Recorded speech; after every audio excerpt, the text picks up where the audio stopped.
Salut à tous, aujourd'hui on est parti pour le 1130e épisode de l'After Zap Image et on débute avec le programme de la soirée en Champions League, début de la deuxième journée de phase de groupe. On aura comme d'habitude deux matchs à 18h45, l'Ajax Amsterdam va recevoir le Beşiktaş Istanbul. À noter de nombreuses absences dans le groupe du Beşiktaş, et puis dans le même temps l'Inter Milan sera du côté de l'Ukraine pour affronter le Shakhtar. Ensuite évidemment le multiplex à 21h avec la grande affiche pour le Paris Saint-Germain qui reçoit Manchester City, Leipzig reçoit Bruges, Porto recevra Liverpool, Milan reçoit l'Atlético, le Borussia Dortmund reçoit le Sporting Portugal et le Real Madrid va recevoir les Moldaves du Sheriff Tiraspol. On va d'ailleurs débuter du côté de Madrid et on va jeter un coup d'œil au groupe retenu par Carlo Ancelotti pour ce match face au Sheriff Tiraspol ce soir, avec notamment le grand retour de Toni Kroos qui était absent déjà depuis un petit peu plus d'un mois maintenant. Toni Kroos est de retour dans le groupe merengue. Toni Kroos a annoncé aussi en conférence de presse qu'il était à 100%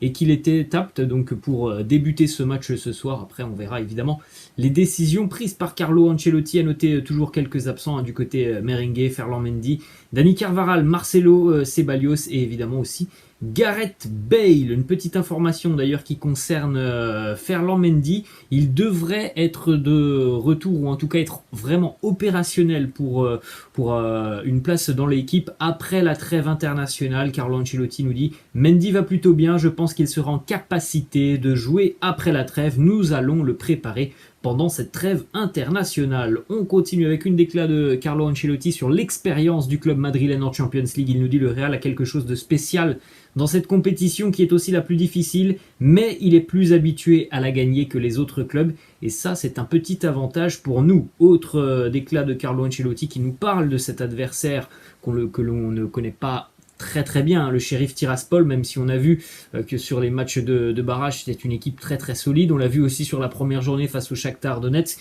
Carlo Ancelotti qui nous dit: le Sheriff a très bien travaillé lors des qualifications, notamment face au Dynamo Zagreb et même maintenant face au Shakhtar. Ils ne sont pas très connus, mais c'est une équipe qui est très bien organisée et qui va rapidement vers l'avant. Nous avons besoin de ces 3 points pour être bien placé dans le groupe. Attention à l'excès de confiance côté merengue, on l'a vu la saison passée, le Real a eu toutes les peines du monde face au Shakhtar Donetsk. On continue avec une autre déclaration sur le Sheriff, celle de Nacho qui nous dit: le Sheriff est préparé pour la Ligue des Champions, ils ont déjà battu le Shakhtar qui nous a posé énormément de soucis la saison passée, il faut se montrer aussi enthousiasme qu'eux. Voilà, je pense que du côté de Madrid, ce match il se gagnera évidemment en ayant la bonne attitude et le bon état d'esprit. Évidemment il y a une différence de niveau et de classe entre ces deux équipes. Après le foot c'est aussi une histoire d'envie et d'état d'esprit, et lorsque ça n'est pas là, et bien évidemment on peut avoir des surprises. On continue avec une petite information qui concerne Eden Hazard qui est beaucoup mieux physiquement et mentalement depuis quelques semaines. Il n'a plus peur de rechuter, de sentir de nouveau des douleurs au niveau de la cheville. Donc pour Eden Hazard maintenant il se sent prêt à enchaîner les matchs avec le Real Madrid. Il devrait d'ailleurs débuter cette rencontre ce soir face aux Moldaves du Sheriff Tiraspol. On a une petite statistique intéressante sur le Real Madrid en 2021 sur les 5 grands championnats, donc sur cette année 2021 qui n'est pas encore tout à fait terminée. Le Real Madrid est l'équipe qui a le pourcentage de défaites le plus faible sur les 5 grands championnats européens. Seulement 3% de défaites en 2021 pour les merengues, 7 pour l'Inter Milan, 10 pour le Barça, 10 pour le Betis Séville et 11 pour le Bayern. On continue les amis du côté de l'Atlético Madrid. L'Atlético va se déplacer ce soir du côté de Milan, un match important pour les deux équipes qui ont plutôt mal débuté cette campagne de phase de groupe de la Champions League. Match nul lors de la première journée pour l'Atlético et l'AC Milan a été battu du côté de Liverpool.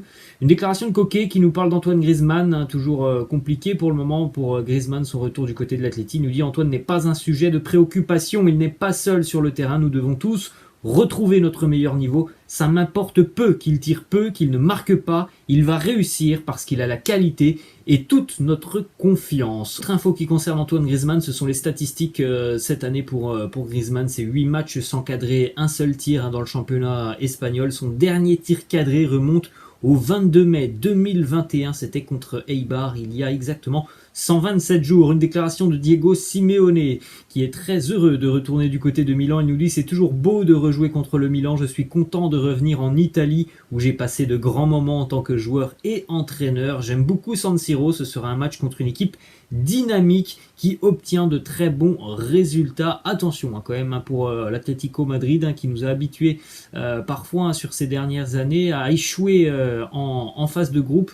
Là, ce soir, il faut ramener au minimum un point de ce déplacement du côté de San Siro, sous peine de se mettre dans de bien mauvaises dispositions pour la suite de cette phase de groupe. Une petite information côté Rossoneri, normalement Zlatan Ibrahimovic ne devrait pas disputer cette rencontre ce soir, encore touché au niveau du genou. C'est un début de saison compliqué pour Zlatan qui n'a disputé que 30 petites minutes. Il ne devrait pas être rétabli donc pour ce match face à l'Atlético Madrid. Cette fois-ci, on prend la direction de Paris. C'est aussi le grand soir pour le Paris Saint-Germain, une grande affiche. L'affiche de ce groupe, évidemment pour le PSG qui va recevoir Manchester City, finaliste de la dernière édition de la Champions League. Déjà, information très positive dont on en avait parlé hier. Lionel Messi et Marco Verratti étaient de nouveau présents à l'entraînement hier avec le Paris Saint-Germain. D'ailleurs, les deux joueurs se sont entraînés devant Nasser Al-Khelaifi et Leonardo. Et normalement, sans grande surprise, et Lionel Messi et Marco Verratti devraient bel et bien être dans le groupe du Paris Saint-Germain. On parle même d'une titularisation pour Lionel Messi. Et Mauricio Pochettino s'est voulu aussi assez optimiste en conférence de presse en ce qui concerne Marco Verratti. Marco Verratti pourrait même débuter, alors qu'hier il y avait quand même beaucoup plus de doutes. Et bien il pourrait être dans le 11 titulaire ce soir. Marco Verratti qui n'a plus joué depuis le 5 septembre. Ensuite, une déclaration de Mauricio Pochettino sur les débuts de Léo Messi du côté de Paris. Nous dit: Messi est un homme comme tout le monde, il doit s'adapter, s'installer avec sa famille. Il faut du temps, mais avec du travail et ses coéquipiers, je ne doute pas qu'il soit couronné de succès. Évidemment, un joueur comme Lionel Messi, que ce soit du côté de Barcelone ou de Paris, évidemment, quand il y aura ce déclic du premier but, eh bien, ça sera lancé. Ça sera lancé pour Léo Messi. C'était la même chose, notamment pour Cristiano Ronaldo lorsqu'il a quitté le Real pour la Juventus. Il me semble, si mes souvenirs sont bons, que sur 3-4 matchs, je crois, Cristiano n'avait pas réussi à marquer. Et puis après, dès que la machine se lance, eh bien les défenses adverses en général sont assez meurtries. Ensuite, on continue avec une déclaration de Pep Guardiola qui nous parle de Messi. Il nous dit qu'il a besoin d'être entouré par des joueurs sur le terrain qui lui facilitent la tâche. Il faut toujours écouter ce qu'il a à dire et surtout se souvenir qu'il ne doit jamais être remplacé, même pas à la fin, pour être applaudi. Alors certainement, ça c'est un petit message pour Mauricio Pochettino qui avait sorti Léo Messi il y a quelques jours. Une petite image aussi assez sympa hier lors de la séance d'entraînement à Lionel Messi, que l'on voit tout sourire avec Neymar, donc une confirmation que Messi est bel et bien apte pour cette rencontre face à City ce soir. Ensuite, on a une petite information et une petite déclaration de Pep Guardiola sur le trio Messi, Mbappé, Neymar. Il nous dit: je ne connais pas un club avec autant de qualité, je ne sais pas comment les arrêter, ils sont si bons,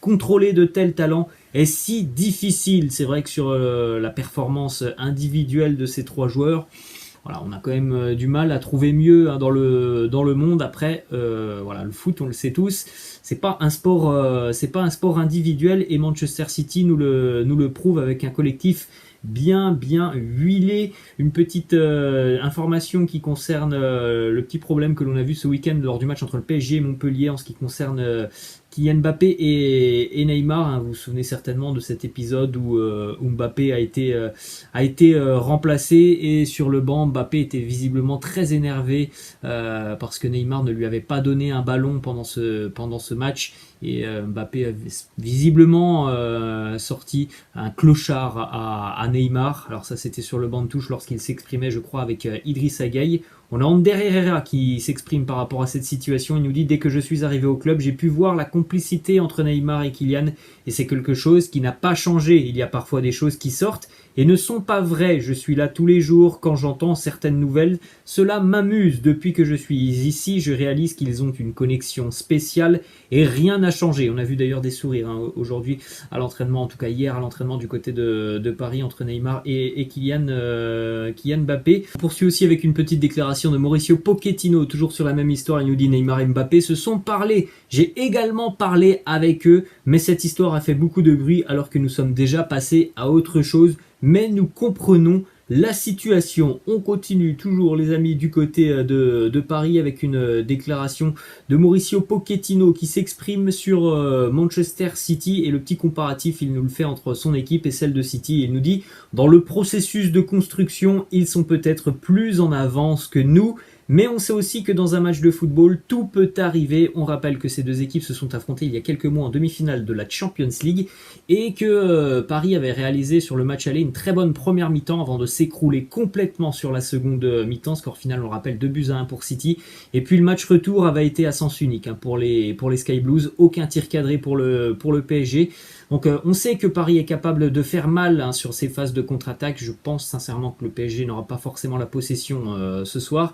Après, il faut aussi tenir la distance sur 90 minutes face à City. Ça n'avait pas été le cas lors du match aller la saison passée. Autre déclat, celle de Ander Herrera qui nous dit « City a très bien joué contre Chelsea le week-end dernier, mais ça sera un match différent. On connaît nos qualités, on peut être très dangereux contre eux en transition, sur les phases de transition, car on sait aussi qu'ils peuvent laisser énormément d'espace. » Ensuite, on a une déclaration de Riyad Mahrez qui nous dit « Le Paris Saint-Germain, c'est une très bonne équipe. C'est presque la même que la saison passée, mais avec Messi, Hakimi et Wijnaldum, ils sont meilleurs cette saison avec un plus grand effectif. Ils seront prêts à jouer contre nous et à jouer leur match. Ils sont forts partout. Ils sont très forts devant et derrière. Ça sera très serré. Le meilleur ce mardi gagnera. » À ce que l'on a vu de ce début de saison, pour le moment, on se dit que City a l'air au-dessus, mais si Paris arrive à exploiter les failles laissées par les Citizens, et surtout à rester compact pendant 90 minutes, évidemment que le Paris Saint-Germain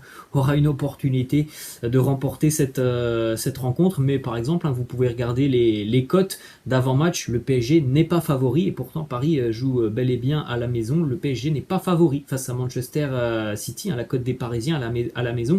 Elle est quand même grosso modo, elle est à 3. Ensuite, on continue les amis avec deux petites infos qui concernent la Juventus qui jouera demain. Alvaro Morata et Paulo Dybala vont rater ce grand duel face à Chelsea. Ils seront normalement disponibles après la trêve internationale. Lésion musculaire pour Alvaro Morata et élongation de la cuisse gauche pour Paulo Dybala. Donc quand même deux absences importantes pour les Turinois. On continue les amis du côté de la Ligue 1 avec ce que Jean-Michel Aulas réclame par rapport à l'arbitrage. Il réclame plus d'uniformité dans les décisions, que les arbitres s'expriment après les matchs, qu'on ouvre aussi les micros entre l'arbitre et la vidéo et que Pascal Garibian, le directeur technique des arbitres, s'explique sur la VAR. Ensuite, une déclaration aussi de Jean-Michel Aulas qui pour le moment est très satisfait du travail de son nouvel entraîneur Peter Bosz. Il nous dit « Je suis impressionné par le travail de Peter. Il a tout le soutien du groupe, Peter Bosz, depuis quelques années du côté de Lyon. En général, c'était assez disparate. Dans le groupe lyonnais, il y avait souvent des tensions entre certains joueurs et l'entraîneur.